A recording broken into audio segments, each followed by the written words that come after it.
Oke, Assalamualaikum warahmatullahi wabarakatuh. Salam sejahtera bagi kita semua. Oke, adik-adik, selalu jaga kesehatan.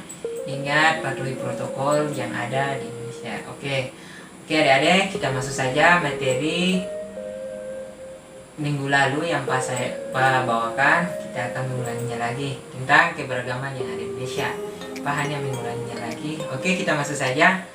Yang pertama, Negara Kesatuan Republik Indonesia NKRI memiliki keberagaman dalam kehidupan masyarakatnya. Keberagaman timbul karena banyak perbedaan seperti suku, ras, agama, keyakinan, ideologi, politik, sosial, budaya, dan ekonomi lainnya.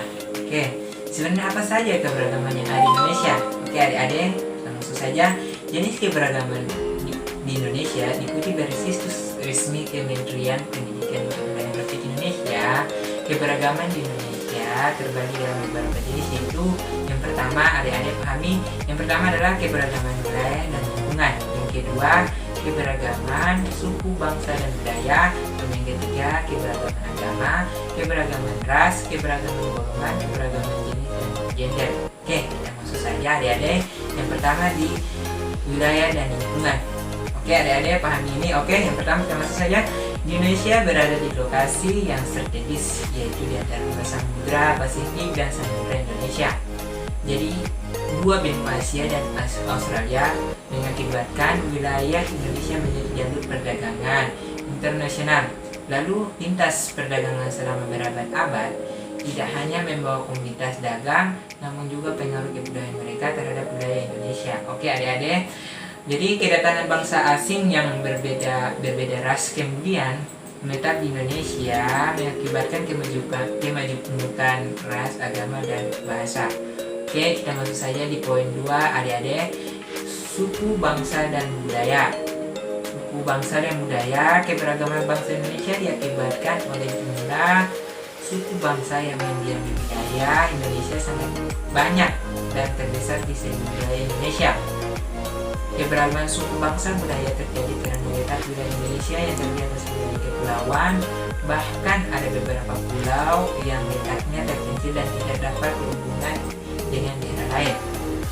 Jadi adik-adik, wilayah yang terpisah-pisah itu menyebabkan berbagai perbedaan, dan hal itu menimbulkan keberagaman suku, bangsa, dan budaya. Oke, yang berikut agama dan kepercayaan. Oke, ini sangat penting adik-adik, perhatikan kekayaan alam yang dimiliki bangsa Indonesia membuat perdagangan dari berbagai penjuru dunia datang ke Nusantara. Para pedagang dari benua Eropa dan Asia selain berdagang, mereka juga menyebarkan ajaran agama. Oke adik-adik, jadi ajaran agama Hindu dan Buddha dibawa oleh bangsa India yang sudah lama berdagang dengan Indonesia. Jadi ajaran agama Islam dibawa oleh pedagang Gujarat dan Persia ke sekitar abad ke-13. Kedatangan bangsa Eropa membawa ajaran agama Kristen dan Katolik, sedangkan pedagang dari Cina menganut agama Konghucu. Oke, kita masuk saja di poin berikut, keberagaman dan ras. Jadi adik-adik, dalam Undang-Undang Nomor 40 Tahun 2008 tentang penghapusan diskriminasi ras dan etnis menyebutkan bahwa ras adalah golongan bangsa berdasarkan ciri-ciri fisik dan garis keturunan. Jadi setiap manusia memiliki perbedaan ras dan manusia lainnya karena adanya perbedaan ciri-ciri fisik seperti warna kulit, warna bentuk rambut dan bentuk muka, ukuran badan, bentuk dan warna mata dan ciri fisik lainnya. Jadi yang berikut, keberagaman golongan. Sebagai negara yang memiliki keberagaman, adanya penggolongan dalam kehidupan masyarakat di Indonesia. Jadi adik-adik, merupakan suatu kewajaran, namun keberagaman golongan dalam masyarakat dapat menyebabkan terjadinya konflik. Kenapa hal ini dapat terjadi? Karena apabila muncul perasaan etnosentrisme yang menganggap hanya kelompok atau golongan saja yang paling baik dan sempurna, sementara golongan lainnya dianggap memiliki kekurangan.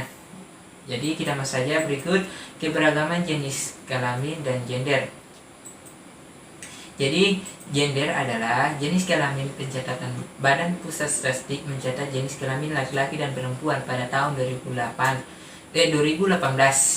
Jumlah penduduk Indonesia sekitar 264,16 juta jiwa yang terdiri dari 132,68 jiwa penduduk laki-laki dan 131 sampai 40 juta jiwa perempuan. Jadi, namun dalam keberagaman suku bangsa Nusantara telah mengenal banyak gender. Dilansir dari laman The Ops Confession, masyarakat Bugis di Sulawesi Selatan misalnya pula keberagaman dan gender lainnya. Oke adik-adik, sampai sini saja materi yang saya bawakan. Oke, jangan lupa patuhi protokol kesehatan yang ada di Indonesia. Oke, sampai sini saja.